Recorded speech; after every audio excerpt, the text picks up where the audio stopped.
अस्सलाम वालेकुम दोस्तों, ख़िदमत के तौर पे ख़रीदे हुए जज्बात व एहसासात का अजीब माजरा। सहूलत यार क्या करूँगा मैं वहाँ आकर,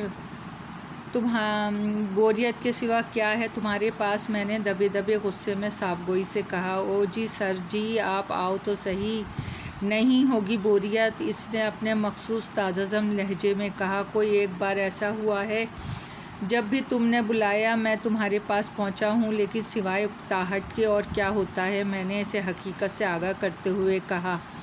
तो वो अपने मखसूस नरमाहट भरे लहजे में बड़े सुकून से बोला, पागल ऐसे ही हुआ है सर, मैं मानता हूं, लेकिन इस बार तो आप ज़रूर आएँ ना।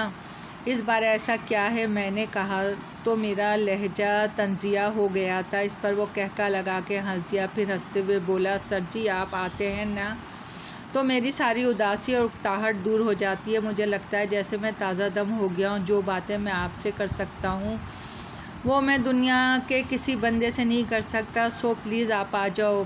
ओके, मैं आ जाऊँगा, छुट्टी लेकर बताऊँगा कि कब आ रहा हूँ। डन हो गया, इसने कहा। फ़ोन की कॉल बंद कर दी। शाहज़ेब ने फिर मुझे अपने शहर आने की दावत दी थी। इसमें कोई शक नहीं कि मुझसे बड़ी मोहब्बत रखता था। एक पुरखलूस भरा एहतराम का रिश्ता इसके और मेरे दरमियान हमेशा रहा है, जिसमें थोड़ी बहुत अकीदत भी शामिल थी। वैसे मोहब्बत के बग़ैर अकीदत नामुमकिन है, ताहम थोड़ी बहुत मैंने इसलिए कहा कि हमारे दरमियान एक दोस्ताना ताल्लुक़ भी था। वो हर मामले में खुलकर मुझसे बात कर लेता था, भला वो इसकी खानगी मामलात ही क्यों ना हो। मैं जो इसे मशवरा देता वो इस पे अमल करता। मुझे इसके पास जाना अच्छा लगता था। मैं जब भी इसके पास जाता वो बहुत खिदमत करता, लेकिन इंतहाई कम वक्त देता। इसकी अपनी मसरूफ़ियत रहती थी। वो मुझे किसी लाइब्रेरी या किसी ऐसे पब्लिक प्लेस पर छोड़ देता जहाँ दूर तालिब इल्मों से जुड़ी यादें बिखरी होती थी। कुछ पुरानी यादें, कुछ नए मनाजिर देखता था। वो अपना काम निपटाता और जब मैं इसे कहता मुझे ले जाओ तो मुझे वहाँ से ले लेता। मैं लाने और ले जाने में जो वक्त कार में गुजरता, इसी में वो मुझसे बातें करता था। किसी अच्छे और महंगे रेस्टोरेंट से लंच लेने और डिनर लेके जब रात को हम घर वापस आते तो वो इंतहाई थका होता था। इसकी हालत देख के मैं यही कहता था कि जाओ यार सो जाओ। वो सो जाता और फिर सुबह से यही सिलसिला। कभी ऐसा नहीं हुआ था कि हमने पूरा एक दिन साथ गुजारा हो। मैं सोचता, जब इसके पास वक्त ही नहीं है तो अपने साथ बांधे रखने का क्या फ़ायदा। मुझे इसके पास जाना अच्छा लगता था। मेरी अपनी ज़िंदगी बिल्कुल सपाट सी थी। वही सुबह दफ्तर जाना, सारा दिन फ़ाइलों में सर खपाना, फिर शाम ढले वापस लौटना। मैं एक ऐसे कस्बे में रहता था जहाँ अपनी बीवी के साथ भी बंदा बाहर नहीं निकल सकता था। हर तरफ जानने वाले लोगों की मायने ख़ेज़ नज़रें मुझे अजीब सा एहसास पैदा करवाती थीं, क्योंकि कब्ज़े में ऐसा ना कोई रिवाज था ना रुझान। अगर खुद भी कहीं अकेले खाना खाने किसी ढाबे पे चला जाऊं तो पूछ लिया जाता था, सर जी कहीं घर में कोई झगड़ा तो नहीं हो गया, यूं अकेले बैठे यहाँ खाना खा रहे हो। अगर इर्द गिर्द दोस्त भी मेरे जैसे ही सफ़ेद पोश लोग जो आए दिन पार्टी नहीं कर सकते थे, इसीलिए दिल मसूख कर वहीं कोलू की बैल बने दफ्तर से घर और घर से दफ्तर तक की ज़िंदगी गुजारने पे मजबूर थे। हाँ, जब मैं शाहज़ेब के पास चला जाता तो इससे ये ज़रूर होता था कि एक दम से तब्दीली महसूस करता है। नए मनाजिर हसास में ताजगी भरे देते थे। नित नए खाने खाते, दौरे तालीमी इल्मी याद करते। इस तरह इसे एहसास होता है कि मैं ज़िंदा हूँ, लेकिन मुझे हर बार यही लगता था कि वो तो अपनी मोहब्बत अकीदत से मुझे बुला लेता है, लेकिन अपनी मजबूरी के बाइस वक्त नहीं दे पाता। तो कम से कम मुझे से समझ लेना चाहिए, नहीं जाना चाहिए। सो इस बार मैंने फ़ैसला कर लिया था कि इसके पास नहीं जाना, लेकिन मैं फिर भी इनकार ना कर सका। रात के पिछले पहर जब मैंने कोच से उतर के शाहज़ेब को फ़ोन किया तो वो निहायत माज़रत ख्वाह लहजे में बोला, सर मैं इंतहाई माज़रत चाहता हूँ, मुझे अभी थोड़ी देर पहले शहर से बाहर जाना पड़ गया, एक एमरजेंसी आ पड़ी है, मैं वहाँ जा रहा हूँ। वो तो मुझे पहले बता देते, मैंने उलझते हुए कहा, हालांकि मुझे ख़ुद समझ में नहीं आ रहा था कि मुझे क्या कहना चाहिए। इसने मेरी बात काटते हुए कहा, नहीं नहीं सर आप परेशान मत हो प्लीज़, मैंने अभी अभी आपको एक नंबर भेजा है, इससे आपको कॉल आएगी, गाड़ी का नंबर भी भेजा है, आप इसके साथ चले जाएं, किसी भी किस्म की कोई परेशानी नहीं होगी। वो कौन है? मैंने पूछा। सर आप परेशान ना हो, जैसे ही हम मिलते हैं आपको तफसील से बता दूंगा, फिर भी अगर कोई परेशानी हो तो आप घर चले जाइएगा। इसने इत्मीनान से कहा। ओके ठीक है, मैंने कहा। तो इसने कॉल ख़त्म कर दी। मैंने मैसेज देखे तो इसमें एक सेल नंबर, दूसरा कार नंबर और उसके साथ ही ड्राइवर का नाम राहत दर्ज था। मैंने सेल फ़ोन हाथ में पकड़ा, इधर उधर देखा। रात के इस पहर भी सड़क पर इसने शानों पे सियाह आंचल फैलाया हुआ था। सियाह लंबे बालों के साथ इसका सफ़ेद गोल मेकअप से बेनियाज चेहरा तीखे नकोश लिए हुए था। इसने नाक में हल्की सी नथनी पहनी हुई थी, जो शुरू ही से मेरी कमज़ोरी रही थी। इसने मेरे बिल्कुल करीब आके होले से पूछा, सर यही सामान है आपका?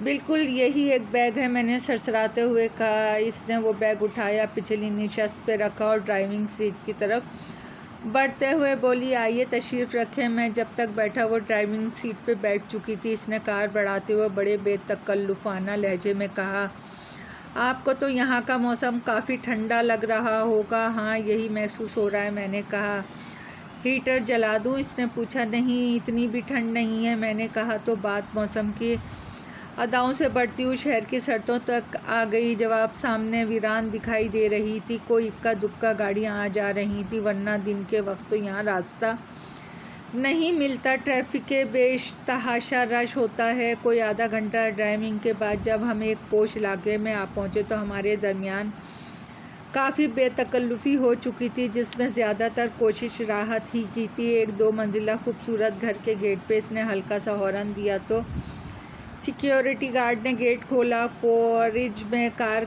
रोक कर वो मुझे अंदर ले गई। ऊपरी मंजिल पर एक कमरे का दरवाज़ा खोल के बोली, आप फ्रेश हो जाएं, मैं नाश्ता लगवाती हूँ। नहीं अभी मैं सोऊंगा। फिर जब मैंने कहा तो वो तेज़ी से बोली, ओके डोंट वरी प्लीज़।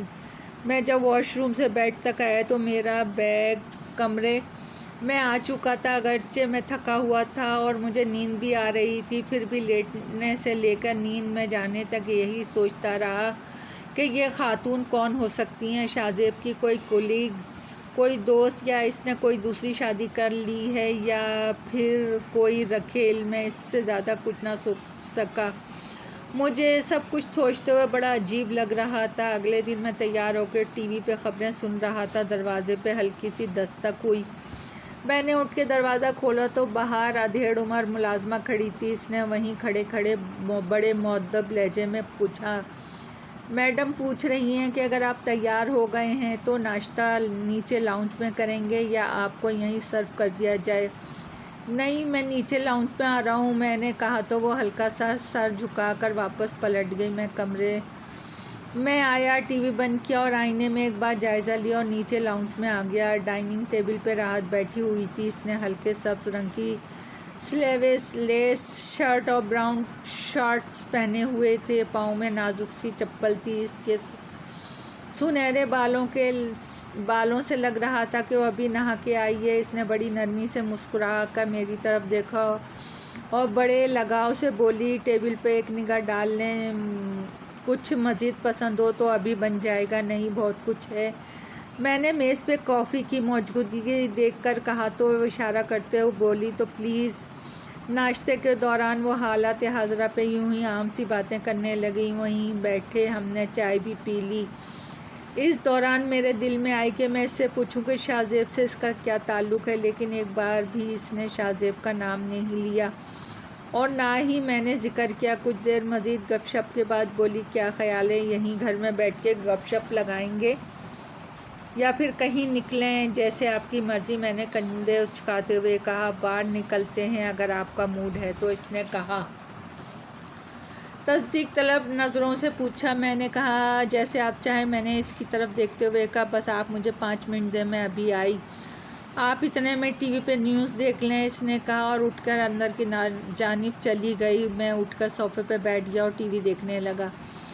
तकरीबन 10-15 मिनट बाद वो बाहर आई तो जदीद तराश के महीन से शलवार सूट में थी, जिसमें छुपने के साथ साथ बहुत कुछ अया हो रहा था। बहुत कुछ इसके आंचल ने छुपा लिया इसके हाथ। मैं कार की चाबी थी, मैं इसे देखते ही उठ गया। सड़क पे निकलते इसने लुभाव से पूछा, किस जगह जाना पसंद करेंगे, कोई पब्लिक प्लेस या कोई रेस्टोरेंट या कोई खामोश तन्हाई वाली पुरसुकून जगह? ये आखिरी वाला ऑप्शन ज़्यादा बेहतर है, मैंने कहा। तो वो कहका लगाती बोली, ये तो आपने मेरे दिल की बात कह दी। चले मैं आपको एक खूबसूरत जगह ले जाती हूँ। मेरी पसंदीदा जगह है वो एक पार्क में पुरसुकून शफाफ झील थी। वहाँ और भी लोग थे, लेकिन सब दूर दूर, कोई किसी को डिस्टर्ब नहीं कर रहा था। वहाँ काफ़ी सारे दरख्त, झाड़ियाँ और पौधे थे। काफ़ी सारे फूल खिले हुए थे। ताहद्दे निगाह गहरा सब्ज़ घास थी। वहाँ जाके एकदम फरहत का एहसास हुआ। मैंने अपने बैग में से एक चादर निकाल ली, बिछा कर बोली, आए यहाँ बैठ जाएं। मैं बैठ गया तो इसने पानी की बोतल, कुछ खुश्क मेवे निकाल के रखे और फिर बिल्कुल मेरे सामने आके बैठ गई। मैंने गौर किया, इसने बैठते ही जानबूझकर आंचल को यूँ हटाया जैसे कुछ छुपाना भी हो था और आया हो गया। बहरहाल मेरे लिए इम्तिहान था। मैंने बातों की शुरुआत इसी मंज़र से की। कैसा लगा ये मंज़र? इसने बड़े इश्तियाक से पूछा। अच्छा है, आपकी पसंद अच्छी है। मैंने तारीफ़ कर दी तो वो खुमार आलूद लहजे में बोली, हाँ भला ये काफ़ी हद तक मसनूई है, लेकिन इसमें रुमान भरा हुआ है ना? मस्त कर देने वाली खामोशी, सुरूर भरी फ़िज़ा, सुकून आवर माहौल। हाँ बिल्कुल ऐसा ही है, मैंने एतराफ़ किया। तो यूं ही हल्की फुल्की बातों की इब्तिदा हो गई, जिनमें रोमांस का पहलू बहरहाल था। इस दौरान इसने अपना और मेरा सेल फ़ोन बिल्कुल ऑफ़ करके अपने बैग में रख दिए कि कोई कॉल भी डिस्टर्ब ना करे। मैं सोचने लगा, ये क्या कर रही है? पहले तो मुझे लगा ये कोई इंतहाई तरसी हुई औरत है जिसे बड़े अरसे बाद कोई गपशप के लिए मिला है। फिर सोचा ऐसा नहीं, ये कोई नफसाती मरीज़ है जो ऐसी बातें कर रही है। फिर ख़याल आया वो जिस तबके से ताल्लुक़ रखती है वहाँ शायद ऐसी ही बातें करना आम सी बात हो। इस वक्त मुझे बड़ा अजीब लगा जब वो मेरी तरफ़ देख के बोली, अगर आप बैठे बैठे थकन महसूस कर रहे हैं तो लेट जाएं, यहाँ सर रख लें। ये कहते हुए इसने अपनी रान की तरफ इशारा किया तो मेरे अंदर सनसनी फैल गई। तभी मैंने बेसाख्ता कहा, नहीं कोई बात नहीं, मैं ऐसे ही ठीक हूँ, मैं तो थक गई हूँ, मैं लेटना चाहती हूँ। इसने कहा और बड़े बेतकल्लुफ़ाना अंदाज में लेट गई और इसने अपना सर मेरी रान पे रख दिया। इसका चेहरा बिल्कुल मेरे सामने आ गया, इसके केंसू बिखर गए। वो आँखें बंद के बहुत बहकी बहकी बातें करने लगी। ये एक ऐसा वक्त था जहाँ बहुत ज़्यादा रंगीन और संगीन हालात मेरे दिमाग में चकराने लगे। मैं ख़ुद को मर्दानगी के ताने देने लगा कि औरत बिल्कुल मेरे झोली में आ गिरी है और मैं ख्वामखा वहम पादरी या बख्शिश बनने की कोशिश में हूँ। कभी सोचता मुमकिन है ये मेरा इम्तिहान का वक्त हो। मेरे अंदर का बुद्दिल आदमी खौफज़दा हो गया है। मेरी यकसोई बिल्कुल ही इंतशार की नज़र हो गई थी। कुछ देर बाद वो उठी तो मेरी सांस में सांस आई। तकरीबन 3 घंटे इस पार्क में गुजारने के बाद हम वहाँ से निकले। इसने फ़ोन बैग्स ही में पड़े रहने दिए। दोपहर हो चुकी है। इसने रेस्टोरेंट की पार्किंग में कार रोकी और मुझे लेती हुई अंदर जा बैठी। पुरसुकून माहौल में हम एक कोने में जा बैठे। इसने खाने को ऑर्डर दिया। इस दौरान वो बड़ी चाव भरी गुफ्तगू करती रही जिसमें औरत की उम्मीदें, उमंगें, ख्वाहिशों का काफ़ी जिक्र था। इसकी बातें ऊट पटांग सोचें पैदा करने की वजह बन रही थी। मैंने ये महसूस किया कि वो मुझे बात नहीं करने देती बल्कि बस अपनी सुनाई जा रही है। मुझे लगा वो बात करने को तरसी हुई है। खाने के बाद वापस घर आ गए। लाउंज में आके बैग से फ़ोन निकाल के मुझे देती हुई बोली, अभी आप आराम करें, 2 घंटे बाद मैं आपको जगाने आ जाऊंगी। ओके मैंने कहा और ऊपर अपने कमरे में जा पहुंचा। मैंने वहां जाके आराम क्या खाक करना था मेरे लिए वही औरत मसला बनी हुई थी जिसकी समझ नहीं आ रही थी। मैंने कमरे में जाते ही शाहजेब को फ़ोन किया लेकिन इसका फ़ोन बंद जा रहा था। फ़ोन की बेल बजने पे मेरा ऊँघता हुआ दिमाग एकदम से हाजिर बाश हो गया। मैंने स्क्रीन पे देखा तो वहाँ नामालूम नंबर जगमगा रहा था। मैंने कॉल रिसीव करके हेलो कहा तो दूसरी जानिब राहत थी। 2 घंटे हो गए हैं, आ जाए नीचे। चले मैं आता हूँ ज़रा कुछ देर में, मैंने कहा तो बोली बस आप आ जाएं फ़ौरन, बाकी मैं बताती हूँ आपको। इसने कहा, फ़ोन कॉल ख़त्म कर दी। मुझे बड़ा अजीब सा लगा। बहरहाल मैं चंद मिनट के बाद फ़्रेश होकर नीचे चला गया।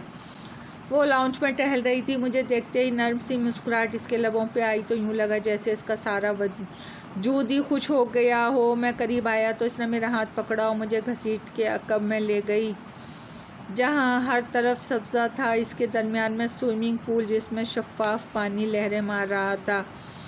ऊपर सब्ज़ रंग की जाली थी जिसमें अंदाज़ा लगाया जा सकता था कि कोई बाहर से देखे भी तो इसे कुछ दिखाई ना दे। करीब ही 2 सफ़ेद रंग की कुर्सियां पड़ी हुई थी जिन पे ऑरेंज जूस रखा था। वो रुकी और जूस का गिलास मुझे थमा के बोली, स्विमिंग पूल में नहाने का पहले कोई तजुर्बा है? नहीं, शायद बचपन में जब गांव जाते तब नहर में नहाते थे। गुड, पर ठीक है, ये भी ऐसा ही है। वो सामने कमरे में शॉर्ट्स पड़े हैं, कोई पहन लें।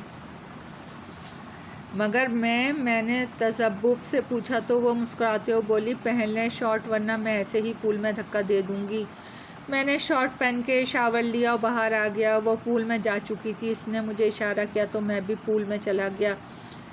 पहले तो ज़रा झुरझुरी से आई, फिर सुकून हो गया। मुझे बड़ा अच्छा लगा। तभी मैंने गौर किया, राहत का तो अंदाज़ ही अलग था। इसने मुख्तसर कपड़े पहने हुए थे। एक लम्हे को तो मुझे यूँ लगा जैसे मैं यूरोप में कहीं घूम रहा हूँ। मैं थक गया तो पूल से निकल के कुर्सी पे आ बैठा। इसने बाहर निकल के मुझे तौलिया दिया और ख़ुद अपने गैसू संभालते अंदर चली गई। कुछ देर बाद मैं कमरे में जा पहुँचा। जब मैं दोबारा फ़्रेश होकर नीचे पहुँचा तो शाम के साए फैल चुके थे। फिर हम बाहर निकल आए। इस बार इसकी बातें यूँ थी जैसे हम बहुत पुराने दोस्त हों। इसकी बातों में कहीं कह कहे, मुस्कुराहटें, सिसकियाँ और ना जाने क्या कुछ। अगर कोई किसी निस्वानी रफ़ाकत का ख़त उठाना चाहे तो बिलाशुबा ऐसे ही होता होगा। मुझे लगा जैसे मैं बहक जाऊंगा, सो मैंने अपने ख़यालात की रो से निकलने के लिए पूछा, अच्छा हम कहाँ जा रहे हैं? हमारे पास फ़िल्म की 2 टिकटें हैं, 9 से 12 के। मुझे ये बताएं, खाना पहले खाएंगे या लेट नाइट? मेरा ख़याल है अभी खा लेते हैं, मैंने कहा। इसने सर हिलाते हुए कहा, जी बिल्कुल ठीक। हम इसी मॉल में आ गए जहाँ सिनेमा था। एक रेस्टोरेंट से डिनर लेकर हम सिनेमा पर जा पहुँचे। हमारे बैठते ही फ़िल्म शुरू हो गई। वो मेरे साथ कंधे से कंधा मिला के बैठ गई। मेरा ध्यान फ़िल्म से हट गया। मैं इस छोटे छोटे एहसासात में खो गया जो राहत हर रोमानी सीन में दे रही थी। मेरे बदन में सनसनी की इंतहा हो रही थी। इंटरवल के बाद फ़िल्म भी ख़त्म हो गई। ना मुझे कहानी समझ आई ना राहत। चाय पियेंगे? राहत ने मुझसे खुमार आलूद लहजे में पूछा। हाँ, मुझे तलब महसूस हो रही है, मैंने कहा। मुझे भी अपना लहजा खुमार आलूद ही लग रहा था। हम मॉल में ही में एक ऐसे जगह जाके बैठ गए जहाँ बैठ के चाय पी जा सकती थी। हम चाय पी रहे थे। मेरे सामने बैठी राहत खामोश थी। इसके चेहरे पे जुल्फ़ें बिखरी हुई थी। वो अपने सेल फ़ोन पे निगाहें गाड़े हुए थी। तभी वो एकदम से उठी और बिना कुछ कहे एक तरफ बढ़ गई। मैं चाय की चुस्कियाँ लेता रहा। ऐसे में सेल फ़ोन बज उठा। वो शाहज़ेब की कॉल थी। सर आप कहाँ हैं? इसने पूछा तो मैंने अपनी लोकेशन बता दी। ओके, आप वहीं रहे, मैं आ रहा हूँ, इसने कहा। फ़ोन बंद कर दिया। तभी मैंने सोचा एक दिन गुजर जाने का एहसास तक नहीं हुआ। तकरीबन 10 मिनट बाद शाहज़ेब नमूदार हुआ। वो मुझसे बगलगीर होके मिला और फिर चहकते हुए लहजे में बोला, आए सर, घर चलें। यार, वो राहत ना जाने कहाँ चली गई। मेरा बैग इसके घर पर पड़ा है, आए ना आप? मैंने कहा तो उसने कहा तो मैं इसके साथ चल दिया। पार्किंग में जब कार में बैठे तो मेरा बैग इसकी कार की पिछली नशिस्त पे पड़ा था। अरे ये मेरा बैग यहाँ कैसे आया? मैंने हैरत से पूछा। आ गया बस, इसने कहा और कार निकालने लगा। मैं खामोश हो गया। मैं सड़क पर जाकर बोला, सर कल छुट्टी है, बेगम भी घर पर नहीं है। इन दोनों बातों का आपस में क्या ताल्लुक़ है? मैंने पूछा तो गाड़ी बढ़ाते हुए बोला, सड़क पे लाया और रफ्तार बढ़ाते हुए बोला, कल मैंने कहीं नहीं जाना, सुकून से उठेंगे, नाश्ता करेंगे और फिर सारा दिन घर में रह के बातें करेंगे। जब भी खाने को दिल किया तो किसी राइडर से खाना मंगवा के खा लेंगे। वैसे चाय तो मुझे बेहतरीन बनानी आती है। ऐसा पहली बार नहीं हो रहा था। मैंने खुशगवार लहजे में पूछा तो वो मुस्कुराहट भरे लहजे में बोला, बिल्कुल। आप 2 दिन यहाँ हैं तो हर दूसरा दिन भी बहुत भरपूर गुज़रने वाला है। आज का दिन भरपूर गुज़रना है आपका।